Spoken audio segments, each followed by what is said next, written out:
Na pozornici nam se pridružuje, ostajemo i dalje u domeni AI-a, dakle zdravstvo treba AI-a, predavanje koje slijedi Hrabri novi AI ili kako možemo postati humanijima. Razgovarat ćemo, nećemo imati holograme, već stvarne ljude na pozornici. Jeste li naoružani svim bežičnim i naglavnim mikrofonima? Pozivam doktoricu Ninu Šesto iz klinike Magdalena. Doktorica Šesto, izvolite. Maggie Health. Pridružit će se doktorici Šesto, pomoćnica ravnatelja HZZO-a za informacijske tehnologije Hrvatskog zavoda za zdravstveno osiguranje Jelena Curać. Na posljedku direktor kompanije Kodizi Ivan Biliškov. I nema panela bez moderatorice, a to je doktorica Sanja Eduarda Kuzet, menadžerica u Boston Consulting Group. Dobrodošli, izvolite. Pratili ste uvodno predavanje, odnosno gospodina Begera, naoružali ste se i još dodatnim informacijama. Izvolite, budućnost je, pretpostavljam, sjajna. Apsolutno. Hvala prvo mojim sugovornicima na vremenu koje će posvetiti ovim temama. Zbilja mislim da teme koje planiramo proći kroz ovaj panel su vrlo komplementarne ovome što je kolega Jan prije prezentirao, tako da i ova tema je meni vrlo bliska, pogotovo zbog suradnje same farmaceutske industrije, privatnog sektora, javnog sektora sa svime što se zapravo događa i svim što AI ili umjetna inteligencija kao takva i nose. U siječnju ove godine Boston Consulting Grupa zajedno sa World Economic Forumom je objavila zapravo studiju o tome kako je jako važna suradnja samog javnog sustava sa privatnim sustavom i koliko je zapravo važno da omogućimo tehnologije ne samo pacijentima, već i radnicima unutar zdravstvenog sustava, tako da bi se što veći napredak mogao ostvariti. Koliko znam, Velika Britanija od godine 2021. je i započela sa transformacijom svog zdravstvenog sustava koji je zbilja vrlo i kompleksan, tako da zapravo se ta strategija i naziva Data Saves Lives, Reshaping Health and Social Care with Data, koja zapravo i naglašava tu veliku važnost transformacije zdravstvenog sustava i suradnje sa javnog i privatnog. Pa Ivane, za početak, znam da vi imate jako puno iskustva u razvijanju raznoraznih tehnologija i rješenja, pogotovo kad je u pitanju zdravstveni sustav i s obzirom na vašu suradnju sa Velikom Britanijom i njihovim NHS-om, kako vi zapravo vidite tu suradnju, koje su prednosti, a koje su možda nedostaci i koje prakse možemo implementirati u zdravstveni sustav u Hrvatskoj? Evo, pozdrav svima. Znači, ja sam Ivan Biliškov, direktor splitske firme Kodizi, bavimo se razvojem softvera po narudžbi, a kako je Sanja rekla, radili smo za britanski zdravstveni sustav, radili smo aplikaciju koja je nekakav customer care i tu smo se spajali, znači, na NHS sustav.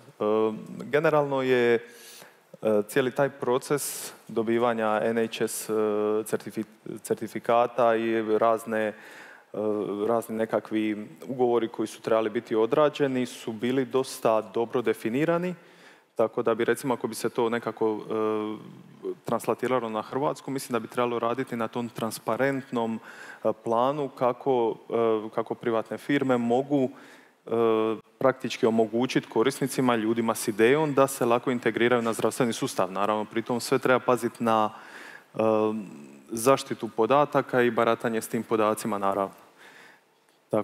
Tako da ideja je da trebamo gledati tako druge zemlje kako rade, tako da bi se omogućilo lakše tranzicija na hrvatsko tržište. Naravno, u privatnom zdravstvu je to sve puno lakše, iako vrijede ista pravila o zaštiti podataka, GDPR, HIPAA ili slično, ali privatne klinike imaju puno veći nekako incentiv da naprave tu tranziciju na moderne tehnologije i koriste to da bi poboljšali i dali bolju pomoć svojim pacijentima.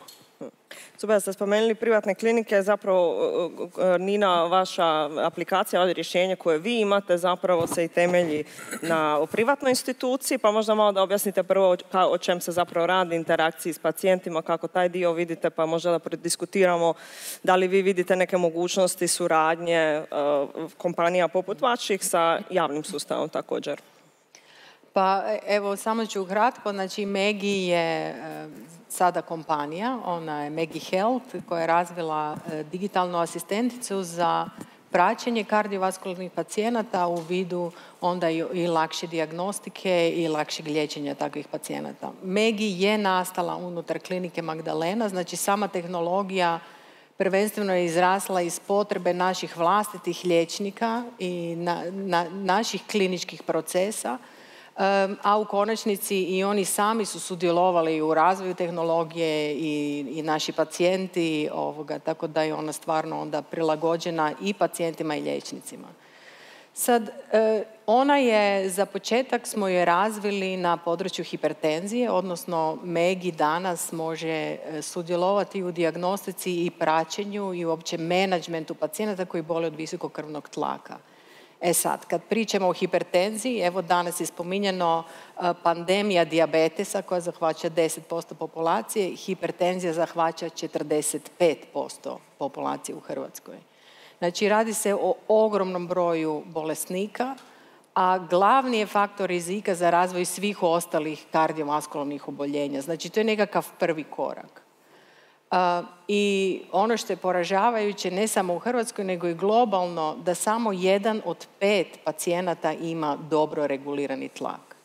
Dakle, postoji ogromna potreba za nekakvim novim rješenjima, jer očito proces kakav je danas implementiran nije dovoljno efikasan.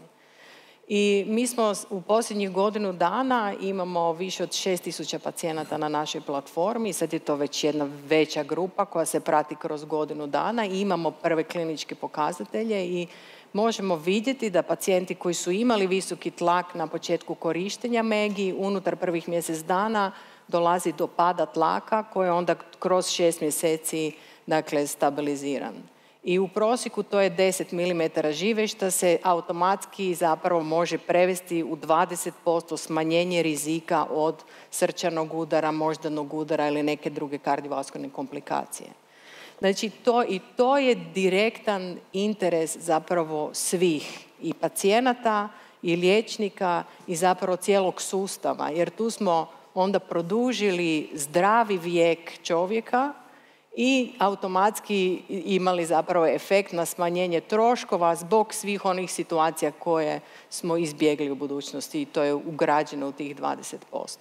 Tako da tu je interes zapravo javnog sektora, kako to integrirati onda istinski u zdravstveni sustav.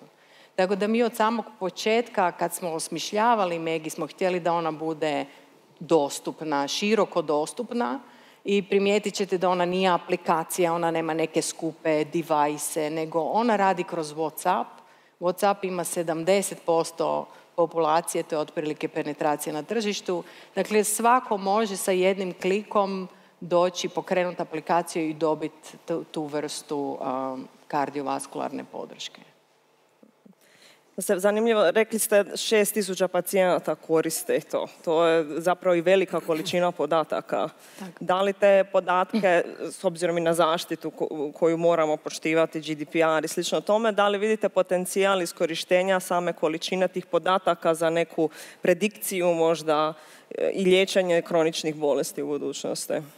Tako je, ima već jako puno podataka od pacijenata i to je, čuli smo u prijašnjem predavanju, sad je najuzbudljiviji taj dio multimodal data, jer to nisu onda samo jednoznačni podaci tlaka, nego to radi se i o podacima njihovog životnog stila, kako se kreću, kako jedu, kako spavaju, znači kakvi su im neki drugi kardiovaskularni rizici, tako da zapravo se iz te količine različitih podataka sad razvijamo modele u suradnji sa King's College u Londonu za upravo da bi mogli raditi predikcije, na primjer kako će pacijent reagirati na određenu grupu lijekova, to je jedan smjer koji sad razvijamo, ili da li možemo predvidjeti hipertenzijsku krizu, da će neki pacijent tako reagirati.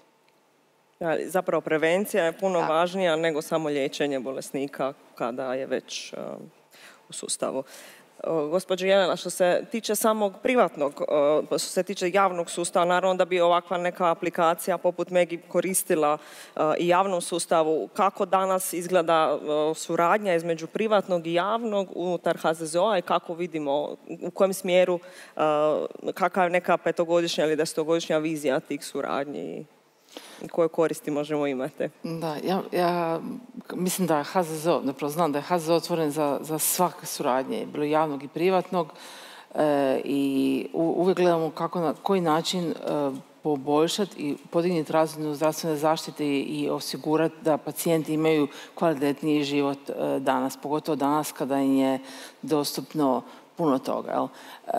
Mi uvijek kroz mrežu javnog zdravstva koju propisuje Ministarstvo zdravstva, kroz javne ugovorne ustanove pružamo zdravstvenu zaštitu, ali svako poboljšanje je korak naprijed, dapače, otvoreni smo prema tome, jer znamo da takav vid suradnje osigurava ne samo kvalitetniju zdravstvenu zaštitu, to su nama i ne smijemo reći uštede, ali preusmjeravanja na nekakve druge, nekakve druge smjerove gdje su potrebniji novci. I dapače, otvoreni smo. Mi i danas već surađujemo sa institucijama kroz razne projekte i pojedincima kako bi osigurali da se dođu pojedinci i startupovi dođu do podataka kako bi razvijali takva inovativna rješenja da bi omogućili bolju zdravstvenu zaštitu osiguranicima. Znate možda, koliko je firmi pristupilo zadnjih godinu ili dvije s takvim inicijativama da bi razvijali nešto na podacima HZZO? Pa sad je trenutno i doktorica je u projektu EDIH-u gdje je AI for Health gdje se omogućava privatnim startupovima da pristupaju podacima, odnosno zapravo smisao tog projekta je da svi znamo da je jako puno podataka u zdravstvu, podataka ovakvih i onakvih, ali bitno da ti podaci se koriste u pravilne svrhe. Znači, znamo da imamo puno podataka, znamo da postoje oni koji znaju što ti podaci znače, jer je bitno da kad neko pita podatak, dobije podatak, da se taj podatak na pravilan način interpretira. Znači, da se ne koristi u smjeru gdje nije optimalno da se koristi. I mislim da je preko 100 malih startupova već od kada je projekt u zadnjih godinu dana zatražilo nekakav vid podataka iz određenih sektora. To je zapravo projekt, ne znam da li možemo spomenuti da je to projekt, to je jedan veliki konzorcij koji vodi Ruđer Bošković, u kojem su uključeni između HZZO i Ministarstva zdravstva i Hrvatskih zavoda za javno zdravstvo i Poliklinika Magdalena, ali i velike industrijske kao što su i IN2, kao što je Ericsson Nikola Tesla, gdje u biti na neki način pokušavamo oformiti na kakav način se pravilno pristupa podacima, na kakav način se otvorite podatke, manipulira podacima, anonimizirati ih i na kakav način uopće definirati ko u našem državi, našem okruženju može na kakav reći ja sam autoritet za ove podatke, na takav način ih možemo prezentirati i dati na korištenje. Danas postoji e-račun unutar HZZO-a. Kakve ste promjene vidjeli nakon implementacije tako nekog rješenja? Koji su neki benefiti koji dolaze danas od digitalizacije zdravstva? Pa e-račun postoji već 10 godina. Nakon e-računa postoje nekakvi drugi digitalni načini dostave računa što se tiče računa, ali postoje i e-recept, i e-uputnica, i e-nalaz, i svašta nešto i znam svaki taj više uopće smiješno reći da je nešto kad je sve normalno da je donosi definitivno nekakve uštede vremena u administraciji, bilo administrativnog osoblja u zdravstvenim ustanovama, bilo zdravstvenog osoblja. Da ne kažem od papira, koliko je recepata, imamo preko 70 milijuna godišnje, koliko je ušteda papira. Sve to doprinosi da se uštedi vrijeme, da se usmjeri na pacijenta. Znači i u digitalizaciji poslovnih procesa i u osmišljavanju, evo recimo kao što je Megi, osmišljavanju i korištenju digitalnih tehnologija u proučavanju slika, da se takva rješenja koriste u budućnosti i počitavanju pametnih satova koji nam mogu omogućiti da se prikupljaju podaci i koriste u analitikama, u samom izvještavanju iz e-računa, e-uputnica, da više nema unosa besplatnog na papir. To je značajna ušteda cijelom zdravstvenom sustavu, a opet u poboljšanju usluge pacijentima. Mislim da je isto važno to što ste i sami naglasili, da uštede u zdravstvenom sustavu ne znače nužno rezanje samih troškova, već oslobođenje vremena medicinskog osoblja na stvari koje donose veću vrijednost, a to je briga za pacijenta i prevencija nekih ozbiljnih komplikacija. Jer kao što smo mogli čuti i u prijašnjem govoru, mislim da do 2030. godine se procjenjuje da će nedostatak radne snage u medicinskom polju biti preko 10 milijuna radnika, što je zbilja velik broj. Ali kako je i tema samog panela, kako možemo postati humaniji, Ivane, mislim da ste vi surađivali na platformi pomozimi.hr, što je ovako jako, meni barem, zanimljiva tema, a to je kako se nositi sa mental health problemima uz pomoć digitalne tehnologije. Pa evo, mene bi jako zanimalo da podijelite koji su neki, ajmo reći, learnings iz svega toga i što AI sve može napraviti za nas i na toj razini. Super. Samo da se referiram na ove prije, znači ušteda vremena i cijene u zdravstvenom sektoru. Mi smo taj alat što smo razvili za britansko zdravstvo sad prebacili u Hrvatsku, implementiramo ga isključivo u privatne klinike. I generalno to nam i je rezultat koji vidimo, a to je da se komunikacija s pacijentom, ako imamo nekakvu elektronsku komunikaciju s pacijentima, mi koristimo SMS-ove umjesto WhatsAppa, čisto imamo bolji reach. Znači vidimo da pacijenti onda imaju nekako i bolje povjerenje u svoje doktore i imaju bolji nekako iskustvo prema svom nekakvom planu liječenja. Znači, doktori su onda, liječnici su oslobođeni i medicinske sestre vođenja takvih pacijenata, slanja njima nekakvih poruka, obavijesti, nešto slično koje se šalju nekakvim automatizmom, ovisno o nekim parametrima njihovog liječenja i tretmana. Tako da kao vidimo, ustanove i klinike to prihvaćaju jako brzo jednom kad skuže koliko mogu uštediti vremena i koliko, znači inicijalno je ono nekakav otpor, ali vrlo brzo krene ta faza kao ovo nam stvarno smanjuje vrijeme i možemo se posvetiti nekim drugim stvarima. Kao pacijentu taj kontinuitet je isto zapravo jako važan. Tako je, znači pacijenti se osjećaju bolje, osjećaju se kao neko brine o meni, a dođemo nekakva poruka, educira ga se vezano za neke njegove probleme i slično. Tako da je benefit je mutual. I nema potreba za ponavljanje ponovno kakvi su nalazi bili, nošenje na nalaza i slično tome.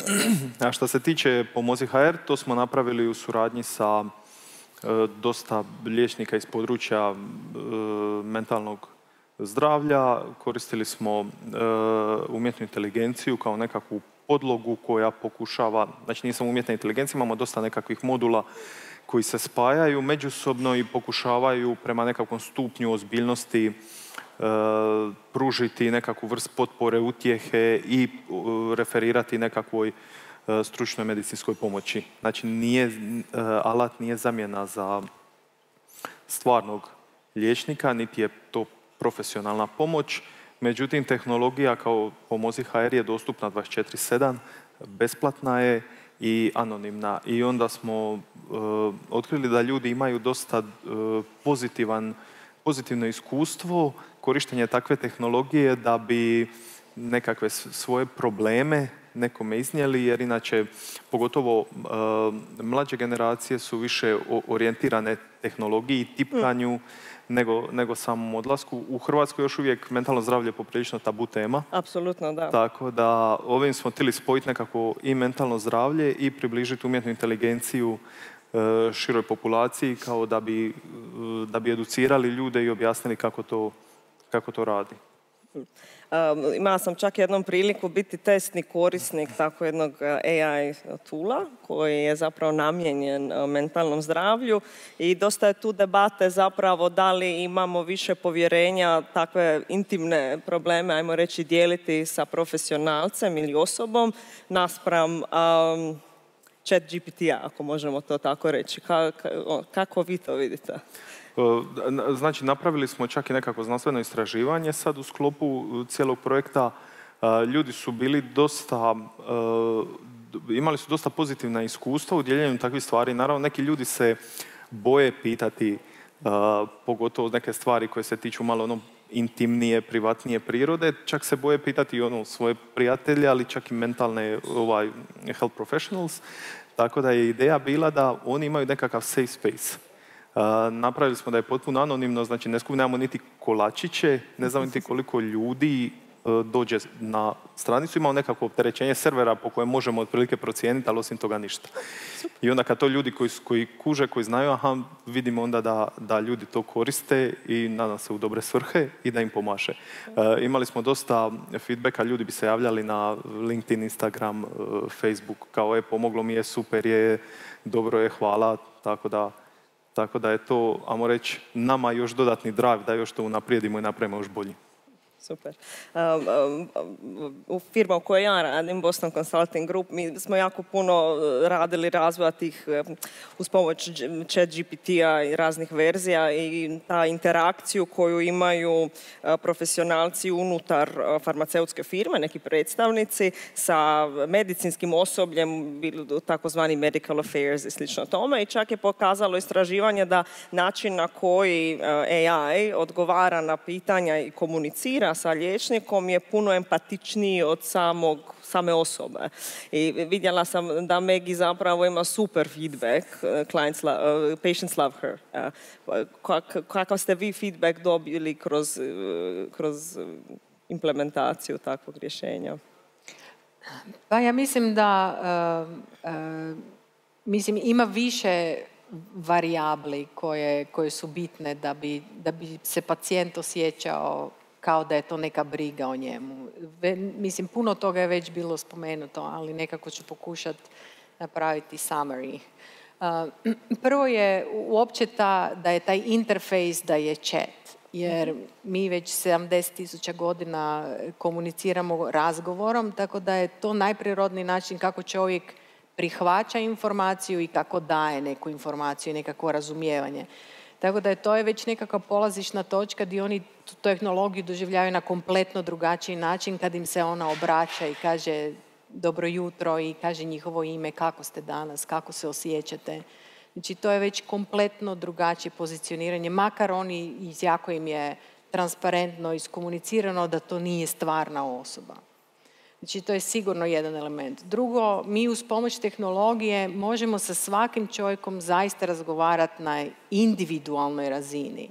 Da se oni ne osjećaju da su sad oni neki pasivni promatrači i da im se nekakva kompanija svima obraća u isto vrijeme, nego zaista za svakog pacijenta mi razumijemo na bazi njihovih kliničkih podataka i načina života šta je za njih dobro i kako ih najbolje provoditi kroz to. Vi ste jako dobro spomenuli kontinuitet skrbi. Znači, pacijenti dobivaju Megi kao pripremu za pregled. Znači, 2 tjedna prije dogovorene konzultacije, Megi se njima javlja, podsjeća ih da će se taj pregled dogoditi za 2 tjedna i on ih zapravo kroz ta 2 tjedna priprema za taj pregled, naravno u vidu tlaka, kardiovaskularnog rizika i slično.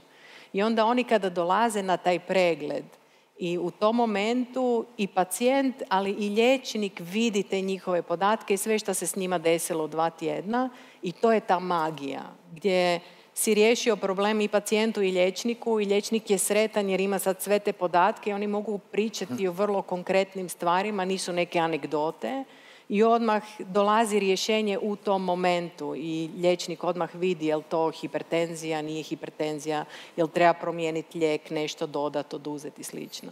I onda Megi dalje nastavlja pratiti, znači završio je pregled, pacijent je dobio, na primjer, novi lijek i sad će onda Megi dalje pratiti tog pacijenta da vidi da li sad taj lijek funkcionira ili treba opet nešto. I zapravo je to jedan ciklus koji se stalno ponavlja i skrb ne prestaje. I to je ono što je stvarno briga o kroničnom pacijentu, kronična bolest koja zahtijeva taj kontinuitet. Sad naravno bez tehnologije to ne bi nikako bilo moguće i provedivo, ali te sekunde kada se liječnik i pacijent vide, Zapravo cijeli taj gap između posjeta je Meg je kao jedno ljepilo koje onda to poveže. To je, slažem, znači imamo identična iskustva, reka bi, i znači pogotovo je nama pozitivna su bila iskustva u post-op care-u, znači nakon nekakvog posjeta liječniku ili nakon nekakvog zahvata, pa bi se nakon par dana se recimo javite pacijentu, pa evo rana bi trebala izgledati ovako, ako je. Time ovih možda 90% ljudi kojima je stvarno prošla dobro nekakav zahvat ili nešto, samo ih kao umirite i znate da su oni ok zbrinuti. Ovih 5%, 10% bi se i onako javilo, koji imaju nekakve probleme, pa onda dođu i naprave dodatan nekakav ekstra pregled. Tako da ljudi imaju generalno dobro mišljenje prema tehnologiji kad im omogućava nekakvu smirenje i kad ih informira. Točno. Čisto ljudi kad su informirani, kad nisu informirani, kad stoje u mraku, onda su tad ajmo reći... Ta neka neizvjesnost da je zapravo stvara strah. A na neki način ih ovo stvara im osjećaj sigurnosti i onda oni još znaju da tamo negdje u pozadini jesu pravi liječnici i neko to gleda i neko za njih brine. Tako je. Mene samo zanima, konkretno kod Megi, jel se čini opasno da pacijenti unose sami svoje podatke koje liječnik onda interpretira? Kad iz tog razloga medicinske sestre mjere recimo tlak i nešto, jer kao one su relevantne. Konkretno što se tiče tlaka, alternativa tome je da je pacijent dolazio sa takozvanim dnevnikom tlaka, što je bio ovakav jedan papirić, gdje on radio to isto samo ručno. Aha, opet ovisi o pacijentu. Mjerenje tlaka u ordinaciji, sad je ovo jako doktorsko pitanje, tako da sigurno ima liječnika u dvorani, ali mjerenje tlaka u ordinaciji je zapravo krivi podatak, jer postoje fenomeni kao što je hipertenzija bijele kute, ljudi se malo uzrujaju pa im je u ordinaciji uvijek malo viši tlak, ili skrivena hipertenzija gdje im je u ordinaciji normalan tlak pa dođu doma pa taj tlak skače, a osim toga jedna jedinična vrijednost tlaka ti ne govori apsolutno ništa, nego to mora biti u vremenu nekakav kontinuitet. Ali ljudi, mislim, kako Megi dobiva podatke je nešto pacijenti upisuju, ali isto i slikaju. Tako da oni mogu i slikat tlakomjer, mogu slikat kutiju sa lijekovima, mogu slikat nalaze i zapravo onda Megi iz toga izvlači podatke. Kako vi vidite kako može tehnologija poboljšati u javnom sektoru samu skrb pacijenta? Pa definitivno da. Evo, mislim, pacijent kad dođe može donijeti krivi papir, jel? I može ga dati doktoru, a opet može reći krive informacije. Da, baš se dobro osjećam, bez obzira što je jučer bio tlak, ne znam, 200 sa 150. Ono stvar šta povjerenja liječnik je tu ko mora vjerovati, da li može vjerovati ili ne vjerovati pacijentu. Pa definitivno podaci mogu pomoći. To je mislim, današnje vrijeme bez podataka, evo, sami ste rekli, prva uvodna rečenica,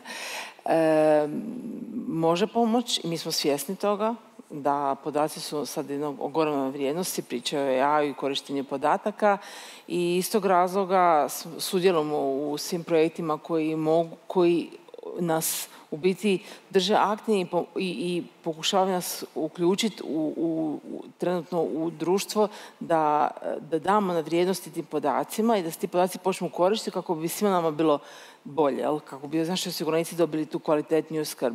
Znači, sad se trenutno provodi sa Hrvatskim zavodom za javno zdravstvo, se formira taj Croatian Health Data Space, da se tamo na jednom mjestu nalaze svi podaci koji se nalaze u zdravstvenom sustavu Republike Hrvatske, da se definiraju ti sigurnosni protokoli, na kakav način će se ti podaci uopće koristiti, sigurnost, način dostave, način prihvata podataka i to je nešto što sad svjesni smo važnosti i aktivno smo uključeni u te projekte i želimo da se taj način što prije regulira da bi se na ispravan način ti podaci koristili i bili svrsishodni za i nove produkte da bi se imali svoj smisao.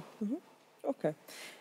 Za kraj možda pitanje za svakog od panelista, što je sljedeće zapravo? Kako vidite kako će se razvijati dalje umjetna inteligencija ili druge digitalna rješenja? Vidjeli smo u govoru prije kako zapravo AI ima mogućnost analiziranja ogromnih količina radioloških nalaza i raznih drugih nalaza. To je definitivno jedan smjer u kojem se može ići, da je puno vremena doktora oslobođeno za neke druge aktivnosti, da analize budu preciznije, brže i slično tome. Vi ste spomenuli dijabetes kao jednu od tema koje istražujete.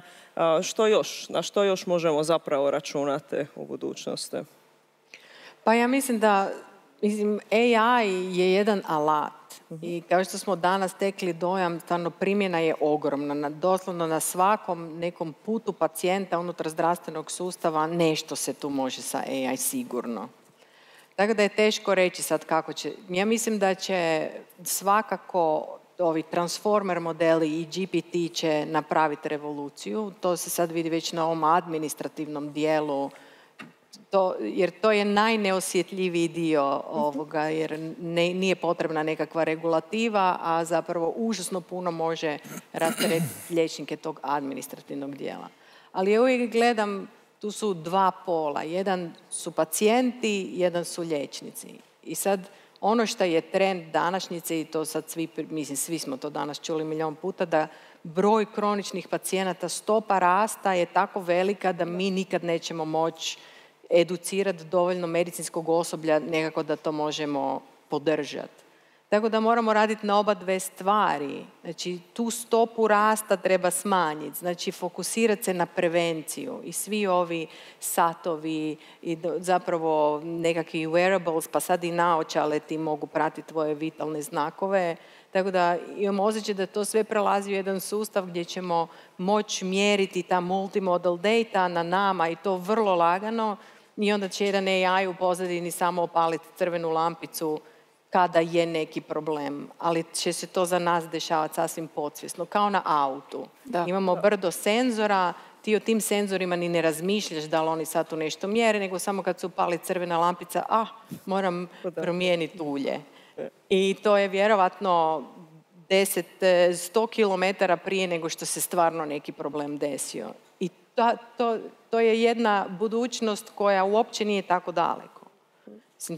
Kao što smo danas čuli, ta tehnologija tako vrtoglavo brzo se razvija da ja mislim da je to tu pred vratima doslovno. Slažem se, da. Mislim, problem kod ovih generativnih modela umjetne inteligencije, konkretno LLM-ovi, je što su bazirani na statističkom modelu i ne daju točne informacije uvijek. Tako da korištenje tih modela u medicinske svrhe može biti jako opasno. Imaju problem što se zove problem halucinacije, a to je kad oni se treniraju tako što im se da velika količina podataka i oni izračunaju nekako statistički odnos između riječi u nekom kontekstu. Odgovore formiraju prema tome, tako da oni daju toliko dobre odgovore koliko im je dobar ulazni set kvaliteta podataka, tako je. I koje čak i recimo ako koristimo u kontekstu pacijenata ili liječnika, znači što liječnik da bolje podatke, to LLM može dati bolji rezultat i ne mora. Generalno mislim da i dalje će liječnik ostati taj koji je u kontroli, koji to svakako mora provjeriti, a ne da se oslanjamo kompletno isključivo na tehnologiju. I dalje u automobilima postoje mehaničke nekakve prijenosi. Jasno, da. Tako da mislim da ta u navodnike mehanika će i dalje ostati kroz neko vrijeme, ali svakako omogućujemo sad bolju skrb i bolji kontakt prema pacijentima. Recimo, pitali ste gdje se može koristiti, recimo za izradu nekakvih sažetaka znanstvenih članaka, daj mi pregled područja, daj mi nekakve tagove. Tu je recimo poprilično su dobri ti LLM modeli, a za ovo nekako praćenje statistiku, analizu postoje drugi modeli iz machine learning svijeta koji daju puno bolje rezultate, a ne oslanjaju se na probability. Da, slažem se. Svaka promjena je zapravo koja bi bila unutar bilo kakvog sustava mora biti na neki način kontinuirana i sveobuhvatna. U kojem smjeru vidimo zapravo naš zdravstveni sustav danas, u kojem smjeru će se ići voditi sa digitalizacijom i implementacijom AI? Pa mogu reći segmenta IT-a, ali predstavljam to zavod iz tog sektora. Definitivno da, evo sad sam dolazila sa kolegicom prema ovamo i mi zbog resursa, zbog količine upita, jer danas je svima dostupan mobitel, kompjuter, telefon, mi razmišljamo o tom da uzmemo taj chat da uopće kad neko zove da ima automatsku odgovor, da ne moramo za svaku informaciju sve na telefon. Znači, počeš i od toga, znači, administrativnih podataka, prava osiguranika, svako HZZO podržava po meni i razvoj nekakvih digitalnih rješenja u medicinskom smislu, to je apsolutno da, ali naravno kad je to dobro ispilotirano, kad je to dobro istestirano, pa da smatramo da je to dozvolja sigurnost naših osiguranika. Hvala vam, puno hvala svim kolegama i hvala na vremenu i bilo mi zbilja zadovoljstvo pričati s vama o AI temi. Hvala vama. Slobodni ste, hvala vam. Bilo je fascinantno slušati što nam sve čini nova inteligencija, koje benefite donosi. Gospođa Curać je spomenula da je danas uopće smiješno govori da je nešto kad je sve osim... A sada iskustvo iz stvarnog života, prije recimo 3 godine, ako imate roditelja kojem fizioterapeut dolazi u kuću, onda morate uzeti od liječnika papir, otići u Jukićevu, ostaviti papir, drugi dan doći u Jukićevu, odnijeti papir, predati fizioterapeutu koji opet taj papir nosi u svoju ustanovu u 21. stoljeću. Ali... Dakle, to je lice i naličje našeg sustava. Zato i jesmo na HealthCom forumu, upravo zato da bismo unaprijedili naš zdravstveni sustav, što je moguće učiniti jedino, naravno, zajedničkim promišljanjem svih dionika u zdravstvu. Dopustite samo da vas podsjetim čime smo se bavili tijekom ova 2 radna dana HealthCom foruma 2024. Koje teme smo obradili. Dakle, bavili smo se pitanjem novog društvenog ugovora u zdravstvu u sklopu kojeg smo preispitivali ulogu zdravstvenog sustava u našem društvu s ciljem vraćanja povjerenja građana u njega. Bili smo također u potrazi za mjerljivim zdravstvom. Preispitivali smo međuigru svrhe javnih politika u zdravstvu te prepoznali važnu ulogu tehnologije i inovacija u zdravstvu. Dakako da smo, zahvaljujući sjajnim predavačima i sugovornicima, panelistima, detektirali i svi koji se bavite ovim poslom, svjesni ste problema koji postoji, kao što smo već do sada rekli i ponavljamo, dakle moguće ih je riješiti suradnjom svih dionika u zdravstvu. Dakle, završio je HealthCom forum 2024. Vaš domaćin Val Grupa vas pozdravlja. Zahvaljujem vam na vašem dolasku i na angažmanu. Prenosite dalje što god radite, četajte sa svojim najboljim prijateljem ChatGPT-em 4, recimo. Širite vijesti, sudjelujte i mijenjajte percepciju i sve ono što bi zdravstveni sustav u našem društvu trebao biti i unapređujte ga. Samo na kraju dopustite nam da se zahvalimo i svima onima bez kojeg bi teško bilo organizirati HealthCom forum 2024. Partneri su inovativna farmaceutska inicijativa Pfizer, AstraZeneca, Novo Nordisk, Novartis, Roche, Takeda, Johnson & Johnson, Merck, MSD, Podravka. Zahvaljujemo također na posebnoj podršci predstavništvu Europske komisije u Hrvatskoj, Hrvatskoj komori medicinskih sestara, Hrvatskoj liječničkoj komori, Hrvatskoj ljekarničkoj komori, Hrvatskoj udruzi poslodavaca, Hrvatskom zavodu za javno zdravstvo, Hrvatskom zavodu za zdravstveno osiguranje, Nastavnom zavodu za javno zdravstvo dr. Andrija Štampar. Hvala našim prijateljima iz Američke gospodarske komore u Hrvatskoj, Hrvatskom farmaceutskom društvu, Hrvatskoj udruzi za odnose s javnošću, Hrvatskoj udruzi društava za tržišno komuniciranje, HURI, Koaliciji udruga u zdravstvu, Udruzi poslodavaca u zdravstvu I na kraju zahvala medijskom partneru Healthcom foruma, a to je Hanza Media. Hrabri, vi koji ste ostali do kraja, hvala najljepša. Još možete iskoristiti, možda im je tamo vruće, ali tim Novo Nordijska i mobilne ordinacije još radi, jer i tako, pikalice su spremne, da, vaga vas čeka, a s obzirom na to da ste bili jako odgovorni i zainteresirani za sadržaj foruma, u našem Gardenu ostalo je još nešto plemenitih napitaka, što s manjom dozom alkohola, što bez alkohola, pa pridružite se, vrijeme za networking i opuštanje. Vidimo se iduće godine, svako dobro vam želimo i pozdrav u ime organizatora Val Grupa.